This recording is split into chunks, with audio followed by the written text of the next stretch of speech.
শুভ বিকেল, সবাইকে স্বাগত জানাচ্ছি আয়াত সাইট্রাস গার্ডেন থেকে। আমরা সাইট্রাসের অনেকগুলো জাত নিয়ে কাজ করছি।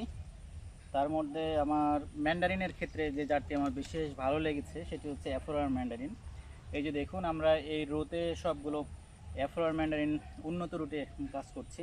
তারই ধারাবাহিকতায় এটি হচ্ছে ক্যারিজো রুটে অ্যাফ্রোয়ার ম্যান্ডারিনের গাছটির বয়স মাত্র 1 বছর। এই যে দেখুন, এই গাছটির বয়সও 1 বছর।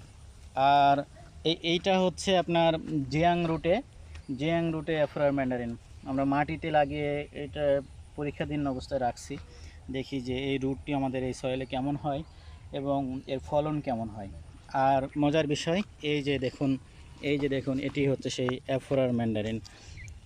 এই যে ক্যারিজো রুটে অ্যাফ্রোয়ার ম্যান্ডারিন, এই যে দেখুন ফলন, এই যে মাশাল্লাহ। গাছটির গ্রোথ দেখুন, 1 বছরের একটি গাছ কত সুন্দর গ্রোথ হয়েছে। তো আমার মনে হচ্ছে যে আমাদের এই উত্তরবঙ্গে যদিও ওয়েদার অনেক বেশি গরম থাকে, তারপরে দেখি ম্যান্ডারিন কেমন হয়। আমরা পরীক্ষা চালিয়ে যাচ্ছি। এই যে দেখছেন সোজা যে লাইনটি, এইটা পুরোটাই হচ্ছে আপনার অ্যাফ্রোয়ার ম্যান্ডারিন আমরা সাজিয়েছি ক্যারিজো রুট স্টক দিয়ে। তো আপনাদেরকে আমরা আপডেট দিব এই রুটে এই অ্যাফ্রোয়ার ম্যান্ডারিন কেমন হচ্ছে। সেই পর্যন্ত সবাই ভালো থাকবেন, সুস্থ থাকবেন। আমাদের আয়াত সাইট্রাস গার্ডেনের জন্য দোয়া রাখবেন। আল্লাহ হাফেজ।